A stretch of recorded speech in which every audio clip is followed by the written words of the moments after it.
Hello, good afternoon. My name is Adina Michael. I'm presenting on behalf of my group on the project that we have done um, on smart agriculture. My team members are Charles Mbaria, Albert Mwenga, Elizabeth Nyadia, Abigail Chanel, Wakupe Nangendo, and Florence Kimari.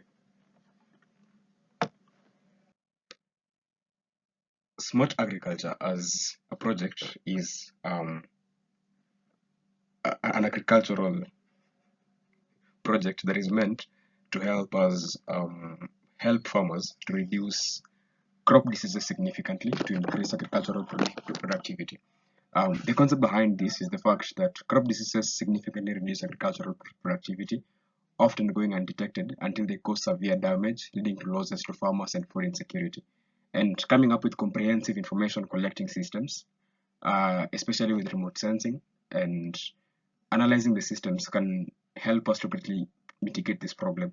We aim to develop artificial intelligence integrated web application that will enable farmers to monitor crop condition and growth, and the app will also enable them to interact with farmers within their vicinity.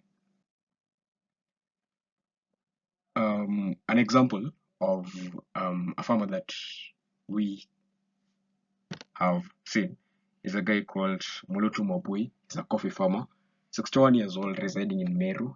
The crop performance for 2023 season, he did an investment of 600,000 Kenyan shillings and with returns of 360,000 shillings.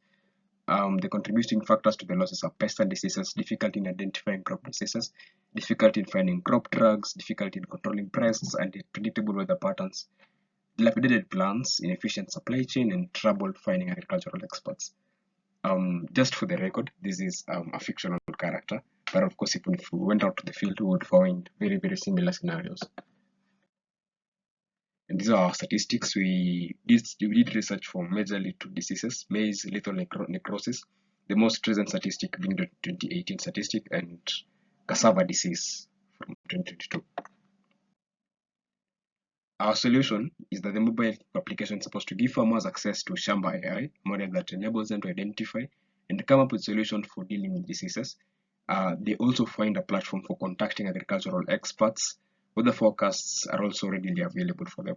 And the rationale behind it is that crop diseases and pests have been a major issue in Kenya, contributing to billions of dollars in losses. We also provide farmers with just the best tool to combat this menace. And this is our prototype.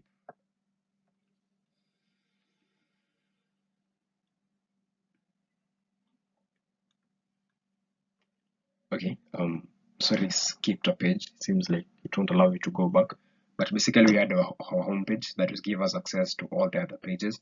And part of what we integrated was a section that allows farmers to chat with one another, farmers within the same vicinity, to be able to meet, to be able to find a platform where they can communicate with one another. In case there's an outbreak of a disease or a pest, they can be able to know before it gets to them and act accordingly. We also had the Wakulima AI with a platform that gives them, with an option that gives them a chance to be able to look at all the drugs that exists for agriculture, and they can see through them, read about them, see what they're meant for and everything. There's a platform also where they can see all the diseases that affect plant, especially in their area, and the pests that are there. But then besides all of that, there's also the Wakulima AI that they can take pictures of the plants and be able to tell if then the AI would be able to it's a generative AI that's basically able to tell them the progress that their plants are having, if plants are growing normally or not, and in case there's any diseases or anything, they can be able to tell if there's a diseases, and then the plant can give them suggestions on how to deal with it and how to handle that. Then there's user feedback. From the research that we did, what we presented to the people on our prototype, the feedback that we got is the needs of our users would be to get a friendly user interface, to get their vegetable information in Swahili and other local languages, to get easy to understand information about plant diseases, plant growth assessment, and plant diseases and pest hunting solutions, and also easy access to agricultural experts. Their pain points were fear of high subscription costs and hallucination by AI models. And what we aim to do to solve all of those issues that they presented to us was to partner with agricultural experts to allow farmers access their portfolios within their app, to train the AI model on Swahili and local languages, to partner with already available agricultural research and GIS information centers, to reduce costs of setting up centers and lower costs on farmers. Regulate the level of information the AI model gives to ensure highly consequential instructions are given only by experts. And then finally, our vision is to build the application and the AI model and to implement it in the Kenyan agricultural sector. We also aim to collect data that can be used for research and also for institutions to ensure that our agricultural experts are trained exclusively on data that is relevant to our agricultural sector. And we are committed to making a difference and improving agriculture in this country. Thank you.